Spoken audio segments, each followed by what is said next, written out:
इस समय आप देख रहे हैं YouTube TV।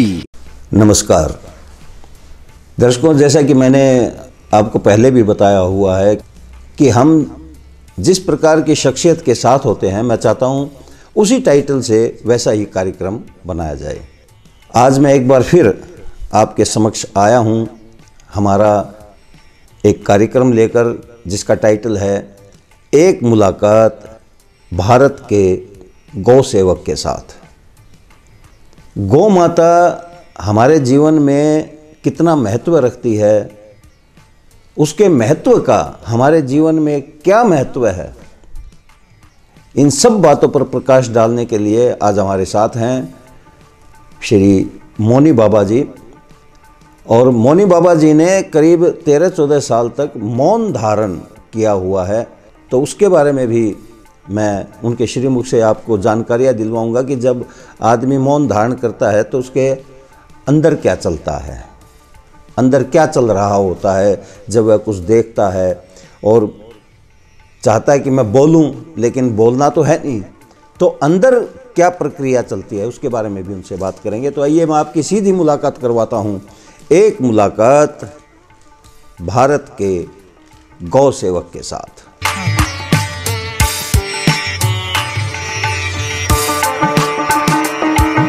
मौनी बाबा जी, सबसे पहले तो मैं हमारे YouTube चैनल पर आपका हार्दिक स्वागत करता हूं, हार्दिक अभिनंदन करता हूं।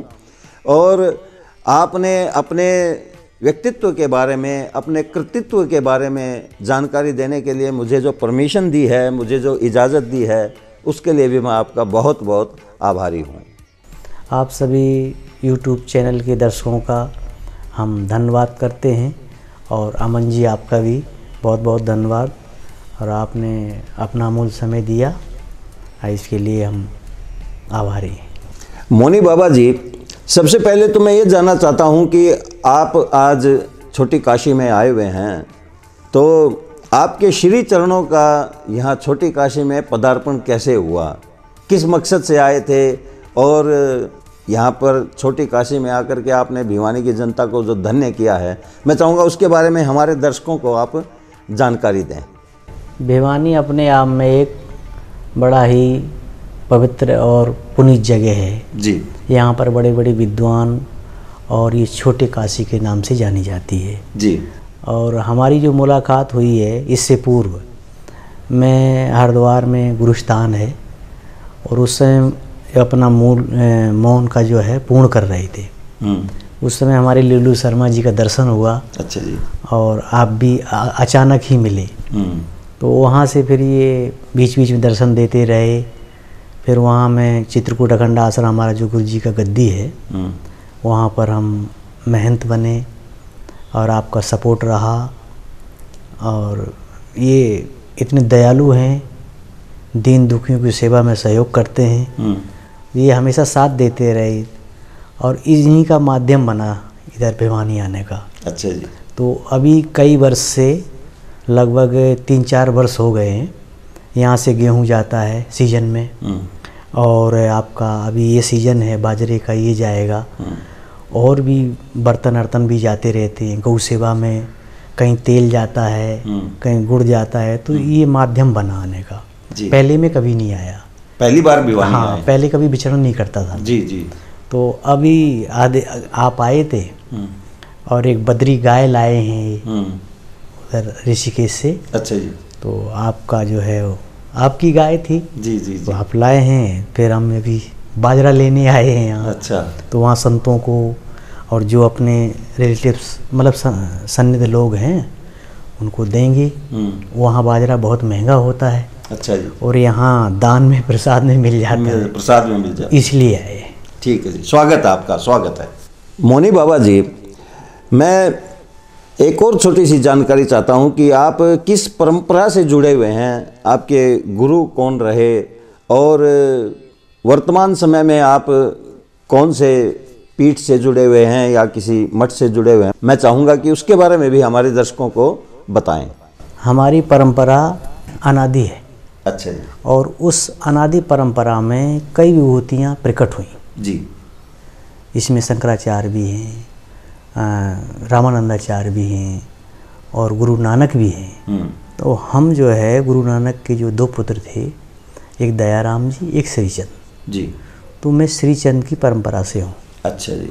वर्तमान में अभी हम जो है हमारा जब विस्तार हो जाता तो थोड़ा वो जो है अलग अलग आश्रम हो जाते हैं। वैसे अखाड़ा मूल उदासीन है, ठीक है।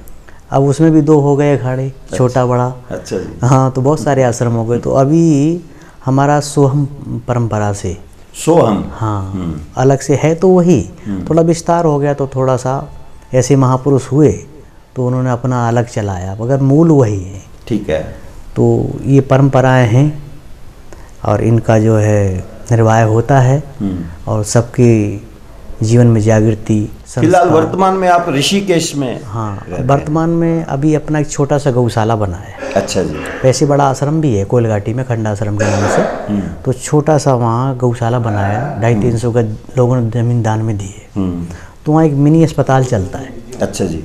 उसमें गाय का प्लास्टर, अगर कोई अंग भंग हो गया तो उसको काटना होगा, डॉक्टर काटते हैं।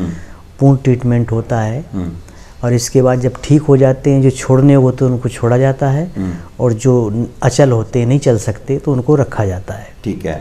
तो ये सेवाएं आपकी करीब 5-6 साल से चल रही हैं, ठीक है। और आगे भी चलने के लिए हमारे लीलू शर्मा जी और संजय देवसरिया जी ऐसे कुछ लोग हैं, बोलते इसको और बढ़ाओ। तो इनका सहयोग रहेगा तो और बढ़ाएंगे जी। और पूरा जीवन ही जब तक चलेगा शरीर, तब तक सेवा करने का प्रयास है और करते रहेंगे। बाबा जी, मैंने सुना कि आपने 13-14 साल तक मौन धारण किया है। मैं हमारे इस कार्यक्रम के माध्यम से ये जानना चाहता हूँ कि जब आदमी मौन धारण करता है तो उस समय निश्चित तौर पर आपने जैसे कुछ गलत होते हुए देखा हो या किसी से कोई बात कहनी है तो बोलना तो है नहीं, तो उस दौरान हमारा जो इंटरनल जो प्रोसेस है, हमारे अंदर कैसी उधेड़ बुन चलती है। तो मैं चाहूँगा इसका थोड़ा सा आप अपने, क्योंकि आपको अनुभव रहा है 13-14 साल तक मौन धारण करने का, मैं हमारे दर्शकों को बताना चाहूँगा कि दुनिया का सबसे कठिन कार्य है मौन धारण करना, चुप रहना दुनिया का सबसे कठिन कार्य माना गया है। तो आज ये सौभाग्य की बात है कि हमारे कार्यक्रम में ऐसी विभूति आई हुई हैं जिन्होंने 13-14 साल तक मौन धारण किया हुआ है। तो मैं चाहूँगा आप भी उनका इस बारे में जो एक्सपीरियंस रहा है, जो अनुभव रहा है, वो जाने। आपने पहले ये बात जो है जिक्र कर दी जी। हमारे एक महाराज थे, उनका नाम था स्वामी प्रकाशानंद जी।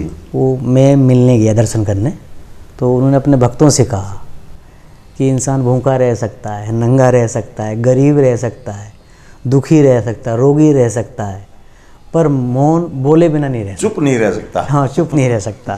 तो कहने का मतलब ये जो है परमात्मा की देन है। ये भगवान ने जो जीवन विधि ने जो विधान रखा है वो उसी हिसाब से है जी। और कई बार ऐसी घटनाएं देखी, दृष्टा भाव आ जाता है, जो दृष्टा भाव आ जाता है, दृश्य और दृष्टा, जो महाराज जी भी जानते इस बात को। तो अभ्यास जो है ना, गीता में लिखा अभ्यास वैराग, तो इस तरह से जो है जब किसी भी चीज़ का अभ्यास करेंगे आप, तो आप में फिर हलचल खत्म हो जाएगी, हलचल खत्म हो जाती है। तो ये नॉर्मल सी बात है।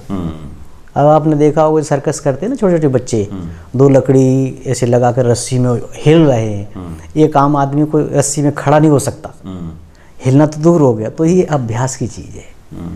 तो ये सब परमात्मा की देन है, इंसान कुछ नहीं करता। देवाधीनम जगत सर्वम, मंत्राधीनम सदेवता, और मंत्राधीनम ब्राह्मण की तस्मात् ब्राह्मण देवता। तो ये सारा देव के अधीन है, और मंत्रों को जो है ब्राह्मणों ने अपनी तपस्या त्याग से अधीन कर लिया, इसीलिए उनको कहते तस्मात् ब्राह्मण देवता। उनको पूजा करते, जन करते, उनकी दुआओं से सारे कार्य होते। एक आम आदमी वैसे हाथ रखेगा वो बात नहीं होगी। और हमारे जैसे महाराज श्री हैं, संत ब्राह्मण हैं, जो भी हैं साधक हैं, उनके हाथों में वो चीज़ होती है। तभी हमारी परंपराएं चली आ रही हैं कि महाराज हमारे ऊपर हाथ रख दो। जैसे अभी बता रहे थे कोई कि भाई मेरा दर्द नहीं जा रहा था, वो महात्मा जी को परेशान करने लगे, महात्मा जी मारते नहीं चिमटा, 2 चिमटे लगाए उसका दर्द चला गया। तो ये विश्वास है। तो सारा कुछ विश्वास पर ही टिका हुआ है। और इंसान कुछ नहीं करता, वो एक निमित्त होता है और उसके द्वारा लोग कहते वो करता, वो नहीं करता, करने वाला वही है। जी जी। तो ये सब है और बहुत अच्छा लगता है। मन में बहुत कुछ करने की इच्छा होती है, मन में तो बहुत आता है, पर कर उतना नहीं सकते जितना होना है। जितना होना उतना ही होगा, वो टाइमिंग है, उतना ही हाँ, कर सकते हैं। जी जी जी जी।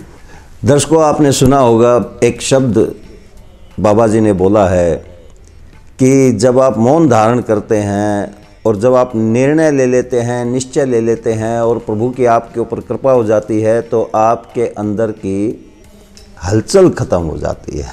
जी हाँ बिल्कुल, हलचल खत्म हो जाती है। हलचल, हलचल, जी बस हलचल यही है? प्राण निकलने के बाद हलचल ही खत्म हो जाती है आदमी। जी मरना जैसा। जी बाबा जी, मैं ये चाहूँगा कि आपने गौ सेवा का जो कार्य है उसको किस प्रकार से अपनाया, क्यों अपनाया? कोई घटना घट गई थी या संस्कारवत ऐसा हुआ, और किस प्रकार से आप गौ सेवा करते हैं? मैं चाहूँगा विस्तार से हमारे दर्शकों को आप इसके बारे में जानकारी दें ताकि उनको भी प्रेरणा मिले और वो भी गौ सेवा के लिए प्रेरित हो सकें। ये गौ सेवा का जो पहले भी आश्रम में गाय थी, अच्छा जी, और सेवा होती थी। बीच में हमारे गुरुदेव ब्रह्मलीन हो गए। अच्छा जी। और ब्रह्मलीन होने से संस्था थोड़ा डमाडोल हुई। ठीक है। तो लीलू शर्मा जी को पता है, इस बात का जानकारी है कि मेरे को ज़बरदस्ती मौन तोड़वाया गया। मैं तो आजीवन बोलने वाला नहीं था। अच्छा जी। पर मैंने कहा भाई परंपरा से हैं, वहाँ से 2 बात सीखी हैं तो उसको चलो, मैंने कहा मेरा जो होगा सो होगा। ठीक है। और हमारे जो आश्रम है ऋषिकेश में गुरु जी का, उसमें पूरे भारत का जो एक तरह का वो है स्टॉप, 4 धाम यात्रा वहाँ से बनकर बसें चलती हैं। अच्छा जी। और वहाँ बड़े तपस्वी साधक आते हैं साउथ से भी पैदल। 4 धाम यात्रा जब शुरू होती है, बद्रीनाथ, केदारनाथ और गंगोत्री, यमुनोत्री, तो वहाँ से महीनों से पैदल साधक चलते हैं और वो वहाँ रहते हैं, रेस्ट करते हैं। तो हमने कहा कि भाई ये तो बहुत विशेष बात है, एक मौका मिला है, प्रेशर जरूर पड़ रहा है जी, और एक पुत्र शिष्य का धर्म यही है जी, तो उसका निर्वाह भी करना है जी। तो मैंने कहा मेरा जो होगा सो होगा, चलो। तो फिर शर्मा जी के सामने हरिद्वार में आश्रम है बहुत बड़ा, वहाँ पर गुरु जी की समाधि में गए और वहाँ मौन पूर्ण किया। ठीक है। फिर वहाँ चार्ज दिया। मैंने कहा भाई मैं कैश तो रखूँगा नहीं, क्योंकि अपना जो भी कार्य रहता वो लॉन्ग लाइफ रहता। ठीक है। हाँ, टुकड़ों में नहीं, क्योंकि टुकड़े वाला हिसाब हम पसंद नहीं करते। ठीक है। तो मैंने कैश नहीं रखा और आश्रम की सेवा सब सुचारू करी। गुरुकुल था, उसको ऑडिट करवाया, 4 स्टेट के बच्चे रखे, संत रखे, 24 घंटे का अन्य चला दिया जी। 24 घंटे का, आपने शायद सुना नहीं होगा। तो इस प्रकार से सेवा चली और गौशाला वहाँ खाली पड़ी थी। तो हमारे साथ एक सुरेंद्र सिंह नेगी, एक सिद्धार्थ त्रिपाठी, कई बच्चे जुड़े थे। तो एक गाय के पीछे जख्म हो गया बहुत ज़्यादा, और वो मैं वहाँ महन था आश्रम में। तो उन्होंने कहा महाराज जी एक गाय घूम रही है, उसके पीछे जख्म है। सेवा तो मैं पहले भी करता था, मैं छोटा था तो गिद्धों को पानी पिलाता था। अब आजकल के बच्चे गिद्ध कहें गिद्ध क्या होता है, मैं गिद्धों को पानी पिलाता था। विलुप्त हो गए। हाँ, वो विलुप्त हो गए, मैंने उनको पिलाया है। वो गिर जाते थे पेड़ से, फिर उनको पानी पिलाते थे मिट्टी के बर्तनों में, जोड़ के तालाब किनारे जो होते थे। जी जी जी। तो भावना तो रही है परंपरा से, ये ब्लड भी ऐसे जनरेशन से आया है कि वो रहा है। तो मैंने कहा कि बोले महाराज गाय, हमने के लिए आओ, गौशाला खाली पड़ी, ये क्या 10 रखेंगे। वहाँ से शुरू हो गई गौशाला की सेवा। अच्छा। सेवा तो करते थे, पर ये सेवा जो है ना एकदम के दिल को झकझोरने वाली हो गई जी। पूरी लाइफ में ऐसी घटना स्थल नहीं देखी हमने। 2-2 पैर टूटे, एक जानवर के 2-2 पैर टूटे। तो वो सेवा चलती रही। फिर कुछ ऐसा कारण बना कि वो हमारे महाराज जी कुछ पॉलिटिक्स वाले घुस जाते ना, कुछ लोगों को करने में नहीं, परेशान करने में आनंद आता है। तो वो बात ऐसी हुई, तो उन्होंने कहा कि हमारे महाराज जी के वो वीडियो डाल दिए, बिना पूछे गाय ला दी। मैं दिल्ली में था, तो मेरे फ़ोन करा महाराज जी ने कि कहाँ हो। मैं दिल्ली में हूँ। बोले वो गाय हटा दो। तो मैंने कहा मैं हटा दूंगा। अब मैंने कहा मैं हटाऊंगा कैसे? फिर मैंने थोड़ा अपना बुद्धि लगाई। हमने कहा महाराज जी मैं 2 गाय रख देता हूँ दूध के लिए, बछड़ी ला कर बोले रख दो। वहाँ तो मामला फिर ठीक हो गया, पर फिर किसी ने वीडियो डाल दिया तो फिर वो भड़क गए। फिर जो हमारे कैशियर थे आश्रम के वो थोड़ा गड़बड़ करते थे। तो मेरा मतलब था कि भाई जो तुम्हारा टारगेट है आप उसमें चलो ना, आप ओवरलोड मत हो अपने आप को। तो वो थोड़ा खिलाफ रहते थे। और फिर उन्होंने ये फ़ोन में आजकल क्या कई लोग जुड़ के बात करते हैं ना, तो फिर उन्होंने उसमें ले लिया मुझे। और मैं तो गाय नहीं हटा सकता था। तो उन्होंने कहा ये गाय हटाओ। तो मैंने निश्चय करा कि जब गाय हट जाएंगी यहाँ से, टूटी फूटी गायें हैं, बेसहारा हैं, तो मेरा कोई रहने का मतलब नहीं, मैं कोई अमर तो नहीं हूँ ना। तो मैंने भी निश्चय कर दिया और फिर जो है मैं वहाँ से छोड़ दिया। तो गौ माता की कृपा से थोड़ी जगह मिली और उत्तराखंड में 1 नंबर सेवा चलती है आपकी। अभी वर्तमान में कितनी गायें? वर्तमान में अभी 5 गाय, 4 छोड़ी हैं, 3 बछड़े छोड़े हैं और 2 की डेथ हो गई है, 5 हैं और आती जाती रहती हैं। उसका सिर्फ वही रखते एक्सीडेंटल। जी। हाँ, तो इस तरह से ये आपकी सेवा चलती है। और हमारा यही है, संकल्प तो नहीं है पर ये है कि जब तक शरीर चलेगा, आप संकल्प भी मान लीजिए, संकल्प नहीं लिया है, जब तक शरीर चलेगा सेवा करते रहेंगे। जी। और वैसे भी हमारे धर्म में कहा गया है, धर्म किसे कहते हैं? धर्म वही है, दया धर्म का मूल है, पाप मूल अभिमान और तुलसी दया न त्यागी जब तक घट में प्राण। जब तक धर्म उसी को कहा गया। आजकल बहुत सारे धर्म हो गए और हमारे लोग ही धर्म का नाम, धर्म की संज्ञा दे रहे हैं। ये दुखद विषय है। अलग अलग धर्म, अरे भाई धर्म वो है जहाँ दया है, जहाँ क्रूरता है, जहाँ इंसान को इंसान नहीं मानते, जीव जंतु को जीव जंतु नहीं मानते। माँ उसी को कहते हैं जो अपने पुत्र के समान ही सभी पुत्रों को माने। सिर्फ द्रौपदी को ही माँ की संज्ञा दी गई है। बाकी तो माताएं हैं जानवर भेड़ियों की तरह, दूसरे के बच्चों को मार देना, अपने बच्चों को खिलाना। वो माँ नहीं है, वो तो बेचारे जीव जंत हैं, अनवज्ञ अज्ञानी जीव। तो इस तरह से सेवा चलती है। और शर्मा जी और भी लोग भिवानी के हैं, तो ये सब देते हैं प्रसाद। और आपके यहाँ एम्स के रोगी जिनको वहाँ पर 500 रुपये कमरा किराया लगता है 1 दिन का, और बेचारे वहाँ एम्स में इतनी खिचड़ी 50 रुपये की और 1 किलो पानी 30-40 रुपये गर्म करके देते हैं। तो इस तरह से वहाँ आपका सहयोग जाता है। तो हम बोलते बनाओ खाओ। तो ये दुआएं सब इनको लगें, जिसका धन जिसका अन्न उसी का पुण्य जी। तो ये सब चल रहा है। और आप भी आइए जी। बहुत अच्छा लगा आपसे बात करके। जी। और आप और भी कुछ पूछेंगे तो और भी बताएंगे इसी केस के बारे में। जी। और परंपरा तो हमारी बड़ी विशुद्ध है। हमारे यहाँ जगतगुरु शंकराचार्य रुकते थे, बड़े बड़े आश्रम, पर आज गुरुकुल वगैरह सब बंद हो गए। औषधालय, हॉस्टल, लंगर, मतलब सब ऐसे ही हो गया। समय है, इसमें किसी का दोष नहीं है जी। समय है, क्योंकि वेद में लिखा है 4थी पीढ़ी में हर चीज़ का जो है गिरावट आती है। जी। बाबा जी, आपने अपनी परंपरा के बारे में, गौ सेवा के बारे में, अपनी गौशाला के बारे में, और जो ऋषिकेश में आप काम कर रहे हैं और आप भिवानी भी आए हैं, तो इन सभी बातों के लिए मैं आपका शुक्रिया अदा करता हूं, आपका बहुत बहुत धन्यवाद करता हूं। आप जब भी भिवानी आएंगे तो मेरी कोशिश रहेगी कि मैं दर्शकों के समक्ष आपके विचारों को पेश करूं। आपका धन्यवाद। आप जो है हमारे बड़े विनम्र हैं, बहुत मधुरभाषी हैं और आपसे मिलके बहुत अच्छा लगा। और आपका सेवा सहयोग भी सर्वोपरि है कि एक जागृति का जो आप संदेश दे रहे हैं समाज को, और ये नारदी परंपरा है, तो इसको आप प्रसारित करते रहिए। जी जी। और हमारे यहाँ भी कभी दर्शन दीजिए। जरूर। और आपका स्वागत है जी। धन्यवाद। हर हर गंगे, हर हर महादेव, शिवोहम शिवोहम। भारत माता की जय, भारत माता की जय, गौ माता की जय, भारत की सतियों की जय, भारत के वीरों की जय, भारत के शहीदों की जय। हर हर गंगे, हर हर महादेव, शिवोहम शिवोहम। सभी दर्शकों का श्री शिवाय नमस्तुभ्यम। श्री शिवाय नमस्तुभ्यम। श्री शिवाय नमस्तुभ्यम। बहुत अच्छा, बहुत।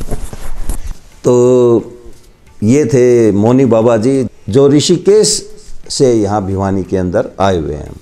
दर्शकों, भारत की एक और ऐसी ही विभूति के साथ मैं जल्द ही आपके सामने फिर पेश होऊंगा। तब तक मुझे अमन कौशिक को दीजिए इजाज़त। जय हिंद। जी, सबसे पहले तो मैं इन संतों के श्री चरणों में जो है मेरा चरण बंदन। जो महाराज जी ने संकल्प लिया हुआ है अखंड भारत माता मंदिर बनाने का, मैं परमपिता परमात्मा से, माँ गंगा माई से आशीर्वाद मांग करके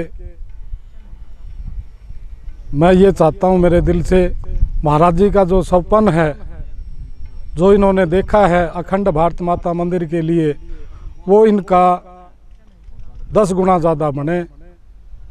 और हमारे लिए महाराज जी जहाँ भी जिस प्रकार की भी जो ड्यूटी लगाएंगे, हम अपने तन मन और जो परमात्मा ने प्रसाद दिया है उसको महाराज जी के आगे बैठ के कहते हैं, हम कोई चीज़ छुपा के नहीं रखेंगे। हमें चाहे कार सेवा करनी पड़े, यहाँ पर चाहे मजदूरी करनी पड़े, जैसे भी हैं हम महाराज जी के साथ हैं। धन्यवाद, बहुत बहुत धन्यवाद। भारत माता की, भारत माता की, भारत माता की। ओम शंकरं शंकराचार्यं केशवं बादरायणं शूद्रभास्ते कृतो वंदे भगवन्तो पुनः पुनः। ईश्वरो गुरुरात्मेति मूर्तिभेदा विभागिनः मेयो व्याप्त देहाय दक्षिणामूर्तिदं नमः। ओम ओम। बहुत हर्ष का विषय है और हमारे पूज्य महाराज जी, माई जी महाराज हमारी जो भारत माता का जो मंदिर है की स्थापना करने जा रहे हैं और हमें भी दर्शन करने का सौभाग्य प्राप्त हुआ है। और महाराज जी के चरणों में बार बार नमन करते हुए मैं क्या बोल सकता हूँ, पर फिर भी यही आभार व्यक्त करूँगा कि आप जैसे महापुरुष इस देश का नाम रोशन करें।